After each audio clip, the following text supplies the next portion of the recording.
Të nderuar teleshikues, përshëndetje, unë jam Flutur Akasa dhe do t'jemi bashkë në këtë edicion informativ këtu në Drita Televizion. Ju njohim me zhvillimet e ditës.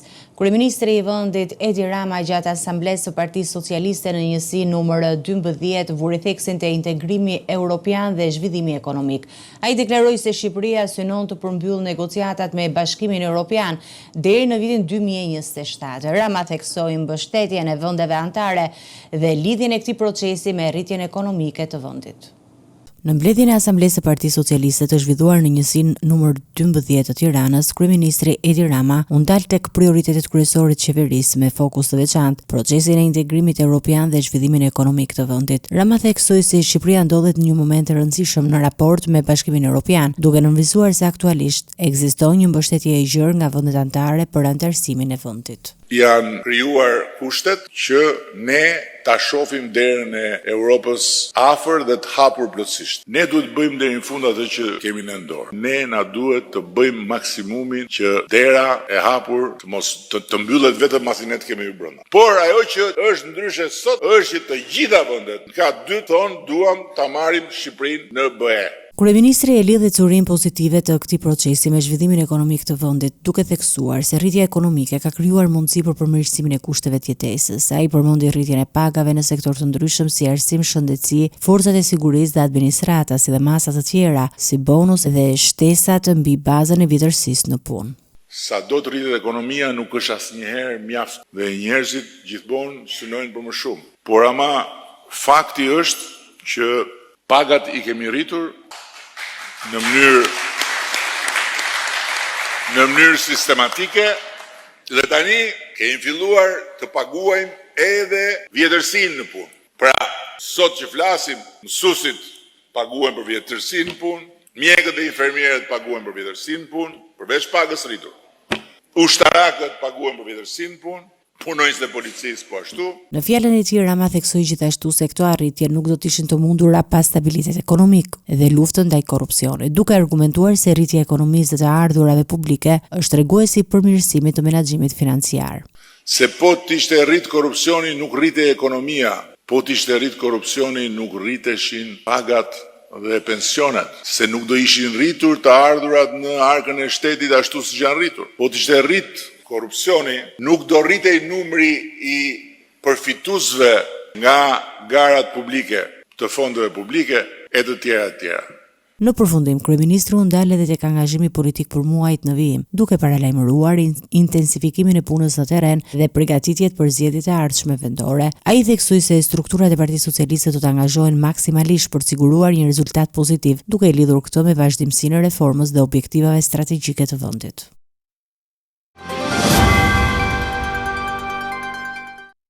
Pas publikimit të çmimeve të reja të karburanteve, kreu i Partisë Demokratike Sali Berisha ka akuzuar qeverinë për rritje të barrës fiskale mbi qytetarët. Ai e cilësoi taksën mbi naftën si ndër më të lartat dhe faqsoi politikat ekonomike për çmimet e larta. Berisha paralajmëroi protesta dhe ngriti shqetësime për procesin e integrimit në Bashkimin Evropian. Pas vendimit të fundit të bordit të transparencës për përcaktimin e çmimit të karburanteve, ku nafta do të tregtohet deri në 224 lekë për litër, ka ardhur reagimi i kreut Partisë Demokratike Sali Berisha. Në një komunikim në rrjetet sociale, ai akuzoi qeverinë se çmimet e larta janë rezultati drejt për drejt i politikave fiskale, duke theksuar se taksa mbi naftën në Shqipëri është ndër më të lartat në botë dhe përndon ndjeshëm xhepat e qytetarëve. Berisha e cilësoi situatën si të papranueshme, duke argumentuar se çmimet e karburanteve kanë arritur nivele që sipas tij nuk justifikohen vetëm që tregu ndërkombëtar, por nga ndërhyrjet dhe politikat e brendshme të qeverisë. Ai u ndal edhe tek ndikimi që këto çmime kanë në ekonominë familjare dhe në rritjen e kostove për bizneset, duke theksuar se kjo situatë po përkeqëson jetesën e qytetarëve.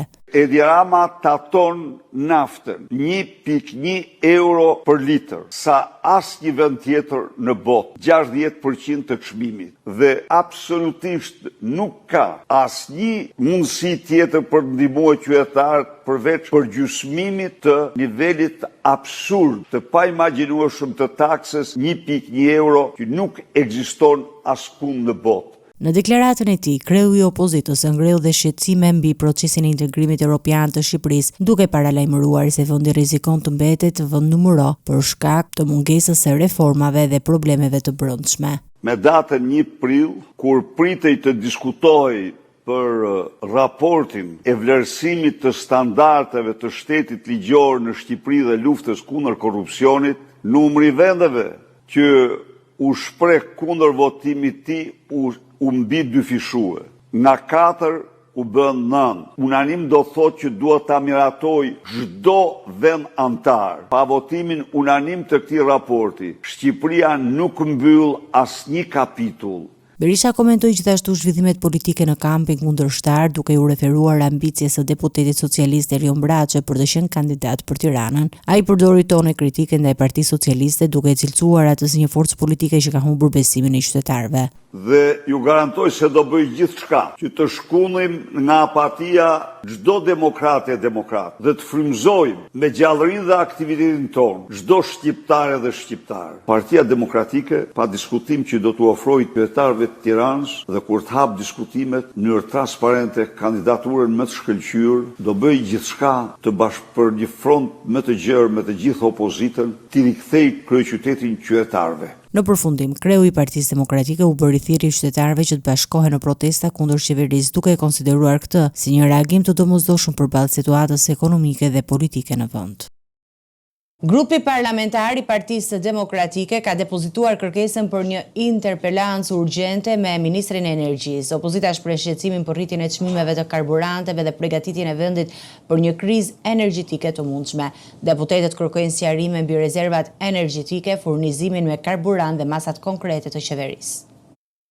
Grupi parlamentar I Partisë Demokratike ka depozituar një kërkesë për interpelancë urgjente në Kuvendin e Shqipërisë, duke kërkuar shpjegime nga Ministri I Energjisë mbi përgatitjen e vendit për një krizë energjetike dhe garantimin e furnizimit me karburant. Deputetët e opozitës argumentojnë se zhvillimet ndërkombëtare, veçanërisht konflikti në Iran, kanë shkaktuar rritje të menjëhershme të çmimeve të energjisë dhe të produkteve të naftës, duke rritur pasigurinë për tregun vendas. Me kërkesën e depozituar, opozita nënvizon se dhe institucionet ndërkombëtare kanë dhe në alarme. Agjencia Ndërkombëtare e Energjisë ka udhëzuar vendet e Bashkimit Evropian të përdorin rezervat e sigurisë, ndërsa Komisioneri Evropian për Energjinë ka paralajmëruar për mundësi ndërprerje të furnizimit. Në këtë kontekst, PD-ja kërkon informacione mbi masat konkrete të qeverisë shqiptare për të shmangur situata emergjente. Deputetët theksojnë nevojën për transparencë në menaxhimin e rezervave energjetike, garantimin e furnizimit me karburant dhe koordinimin me partnerët ndërkombëtar. Po ashtu opozita kërkon sqarime mbi nismën e kryeministrit mbi krijimin e një kompanie shtetërore në tregun e naftës dhe ndryshimin e modelit të rezervave energjetike, duke pyetur për ndikimin e këtij plani në stabilitetin e tregut. Në përfundim, PD-ja kërkon zhvillimin e menjëhershëm të interpelancës, duke konsideruar situatën si emergjente dhe duke kërkuar përgjigje të qarta dhe masa konkrete për të parandaluar një krizë të mundshme energjetike në vend.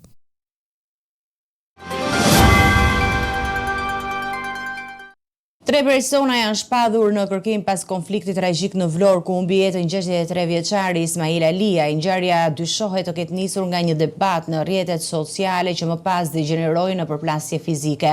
I plagosur mbeti edhe djali I viktimës, I cili ndodhet jashtë rrezikut për jetën. Zbardhen detajet e reja nga ngjarja e ndodhur në Vlorë, ku një konflikt mes disa personave përfundoi me humbjen e jetës së 63 vjeçarit Ismail Aliaj dhe plagosjen e djalit të tij 24 vjeçar. Sipas burimeve nga policia, tre persona janë identifikuar si të përfshirë në ngjarje dhe janë shpadhur në kërkim, ndërsa vijon puna për lokalizimin dhe kapjen e tyre. Hetimet paraprake tregojnë se konflikti ka nisur disa ditë më parë në rrjetet sociale, konkretisht në Instagram, ku palët kanë pasur debate që më pas janë përshkallëzuar. Mosmarrveshja ka vijuar edhe jashtë hapësirës virtuale, duke çuar në një përballje të drejt për drejt mes tyre. Sipas të dhënave, viktima dhe djali I tij kishin shkuar në rrugën Gjergj Araniti me qëllim sqarimin e situatës me personin me cilin kishin konflikt. Në momentin e përballjes, autori dyshuar ndodhej në automjet, I shoqëruar nga familjar. Fillimisht mes palëve ka pasur një debet verbal, I cili më pas është përshkallëzuar në fyerje dhe dhunë fizike, ku janë përfshirë edhe persona të tjerë. Gjatë përplasjes, 63 vjeçari ka marrë dëmtime të shumta, kryesisht në pjesën e fytyrës, të cilat në kombinim me problemet e tij shëndetësore policore kanë rezultuar fatale, ndërkohë djali i tij ka psuar lëndime të lehta dhe ndodhet jashtë rrezikut për jetën. Policia dhe grupi hetimor vijojnë punën për zbardhjen e plotë rrethanave të ngjarjes, ndërsa operacionet për kapjen e autorëve janë në zhvillim. 2 persona janë arratisur në Kurbin dhe Vlorë për armbajtje pa leje gjatë operacioneve policore. Një 30 vjeçar u kap në Laç duke lëvizur me armë zjarri dhe me mjet pa targa. Ndërsa në Vlorë 29 vjeçari u prangos pasi u gjet një armë dhe u përfshi në një konflikt familjar.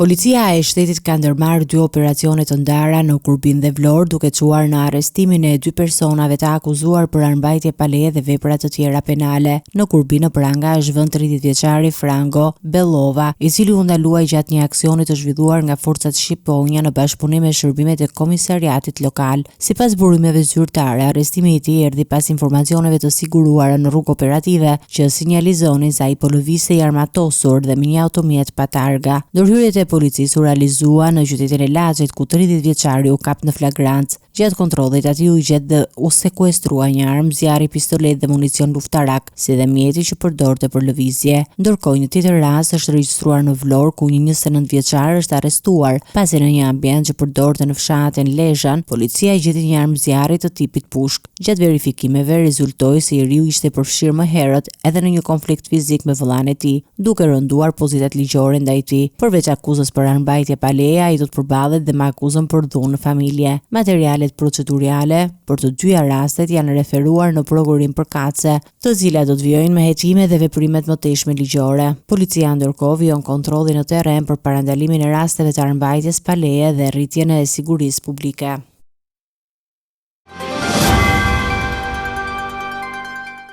Autoriteti kombëtar i ushqimit ka konstatuar shkelje të rënda të një subjekti tregtar në zonën e Shkozës në Tiranë. Biznesi është gjobitur me 200.000 lekë dhe 100.000 lekë për mungesë dokumentacioni dhe mos e respektimit të ligjit. Nga magazina janë bllokuar 3.984 kg produkte bimësh të thata të pa etiketuara dhe të pasigurta për konsum. Një kontroll i kryer nga autoritetet kombëtare të ushqimit në një subjekt tregtar në zonën e Shkozës, Tiranë, zbuloi shkelje të rënda të legjislacionit ushqimor. Inspektorët konstatuan se biznesi operonte pa dokumentacion të rregullt dhe në kundërshtim me kërkesat ligjore për sigurinë dhe gjurmshmërinë e produkteve ushqimore, shkaqoi në vendosjen e 2 gjobave përkatësisht prej 200.000 lekë dhe 100.000 lekë. Gjatë kontrollit, AKU konstatoi një sasi prej 3.984 kg produkte bimësh të thata, të miksuara dhe të ambalazhuara në thas plastik, por pa etiketim, pa informacion mbi afatin e përdorimit, origjinën e produkteve dhe përbërjen e tyre. Për shkak të këtyre parregullsive, e gjithë sasia u bllokua dhe nuk lejohet të dalë në treg. Autoriteti kombëtar i ushqimit deklaroi se do të vijojë kontrollin e tregut dhe të angazhohet në terren për të ndaluar çdo praktikë që mund të rrezikojë shëndetin e konsumatorëve dhe sigurinë e produkteve ushqimore. AKU bën thirrje operatorëve të tregut të respektojnë ligjin dhe standardet e sigurisë, duke garantuar që konsumatorët të marrin vetëm produkte të sigurta dhe të etiketuara sipas rregullave.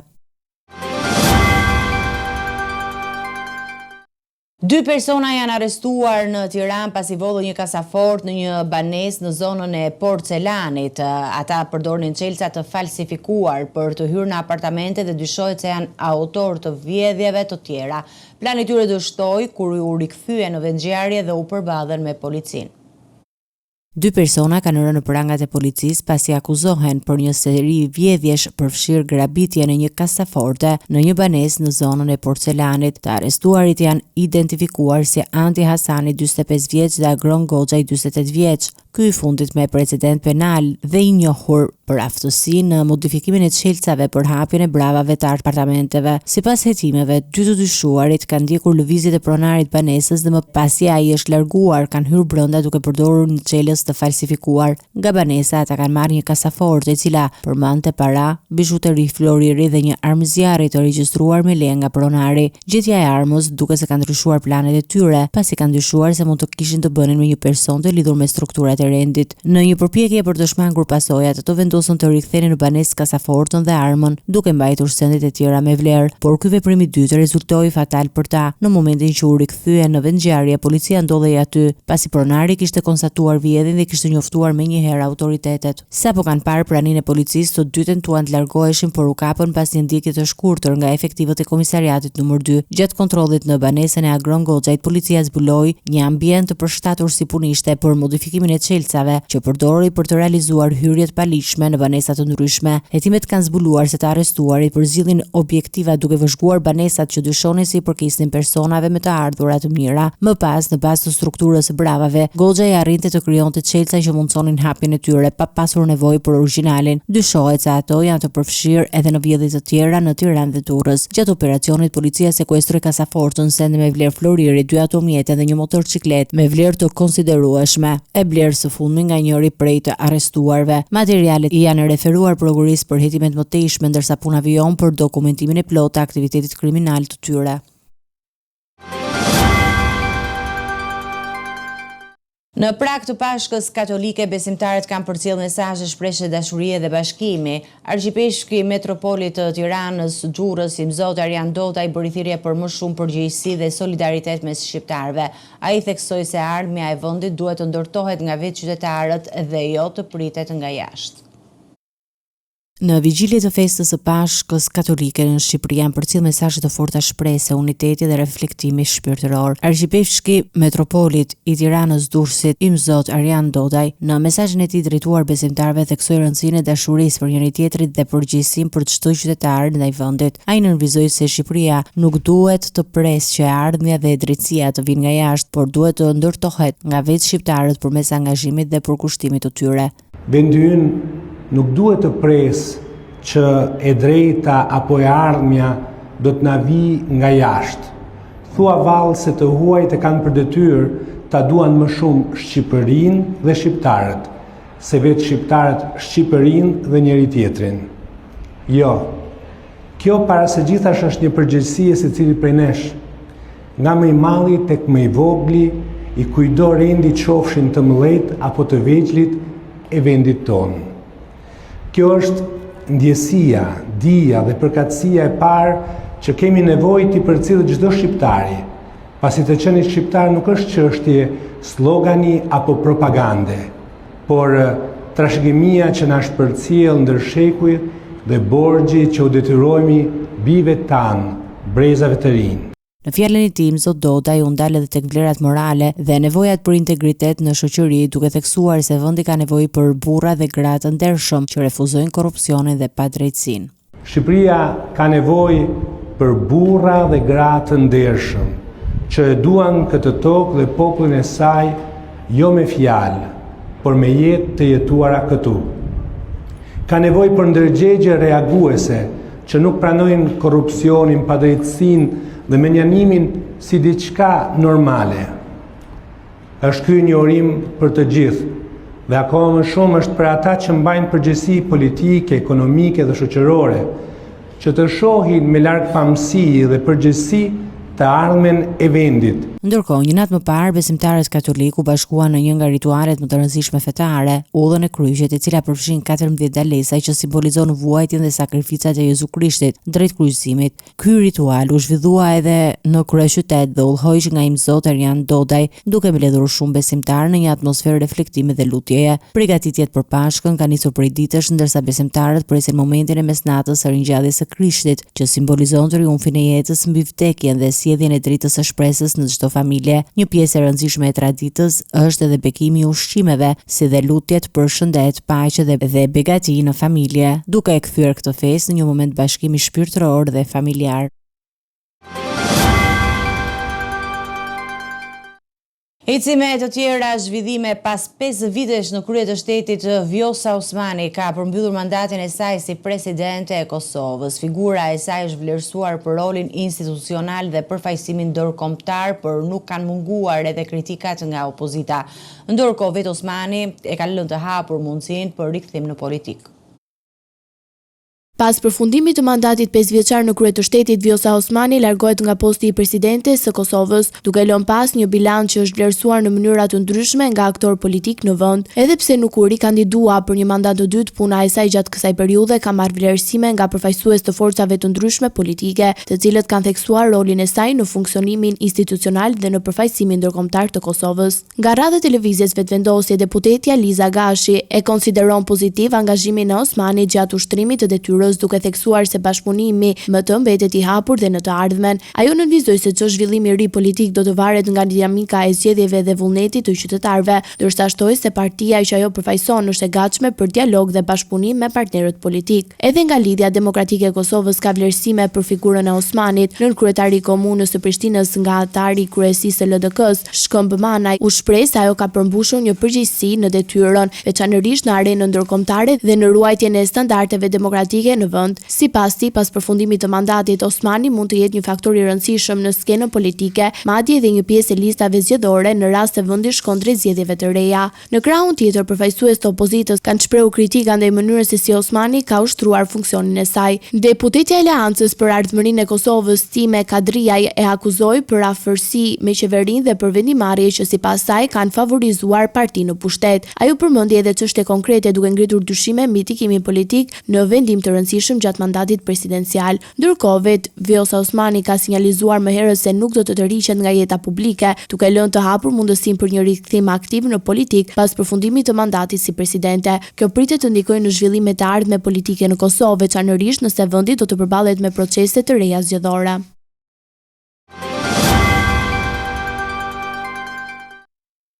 Të nderuar teleshikues, do të njihemi me parashikimin e motit. Territori shqiptar për datën 5 prill 2026 do të karakterizohet nga kushte atmosferike kryesisht të qëndrueshme, duke sjellë mot me diell në pjesën më të madhe të vendit. Paraditja do të jetë me diell në të gjithë territorin, ndërsa në zonat jugore dhe juglindore do të ketë vranësira të pakta kalimtare. Pasditja vijon me kthjellime dhe mot të qetë. Temperatura minimale pritet të zbresë deri në 4 gradë Celsius, ndërsa ajo maksimale do të arrijë deri në 21 gradë Celsius. Gjatë ditës priten rreth 8 deri në 10 orë me diell. Era do të fryjë lehtë nga drejtimi perëndimor me shpejtësi 2 deri në 4 metra për sekond. Deti do të ketë dallgëzim të ulët rreth 1 deri në 2 ball. Indeksi ultraviolet për Tiranën pritet të jetë mesatar rreth 5. Sipas të dhënave astronomike, lindja e diellit në Tiranë do të jetë rreth orës 6:10 minuta, ndërsa perëndimi rreth orës 19:17 minuta. Temperaturat minimale dhe maksimale për disa qytete kryesore të Shqipërisë do të jenë si më poshtë: Shkodër 11 deri në 20 gradë Celsius, Kukës 6 deri në 16 gradë Celsius, Peshkopi 7 deri në 15 gradë Celsius, Tiranë 13 deri në 20 gradë Celsius, Durrës 12 deri në 20 gradë Celsius, Kavaj 11 deri në 18 gradë Celsius, Elbasan 12 deri në 21 gradë Celsius, Berat 10 deri në 20 gradë Celsius, Korç 4 deri në 13 gradë Celsius, Vlorë 13 deri në 19 gradë Celsius, Gjirokastër 10 deri në 18 gradë Celsius, Sarandë 12 deri në 19 gradë Celsius. Territori i Kosovës për datën 5 prill 2026 do të karakterizohet nga mot relativisht i qëndrueshëm me diell dhe vranësira të pakta në disa zona. Paraditja dhe pasditja do të jenë kryesisht me diell, ndërsa her pas here do të ketë vranësira kalimtare. Temperatura minimale pritet të zbresë deri në 3 gradë Celsius, ndërsa ajo maksimale do të arrijë deri në 17 gradë Celsius. Era do të fryhej lehtë nga drejtimi veri perëndimor me shpejtësi 2 deri në 4 metra për sekond. Indeksi ultraviolet për Prishtinën pritet të jetë mesatar rreth 5. Sipas të dhënave astronomike, lindja e diellit në Prishtinë do të jetë rreth orës 6:04 minuta, ndërsa perëndimi rreth orës 19:12 minuta. Temperaturat minimale dhe maksimale për qytetet kryesore të Kosovës do të jenë: Mitrovica 5 deri në 16 gradë Celsius. Podujev, 4 deri në 14 gradë Celsius.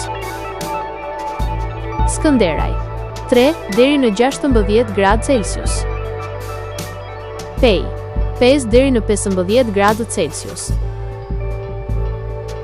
Prishtinë, 6 deri në 15 gradë Celsius. Gjakov, 7 deri në 17 gradë Celsius.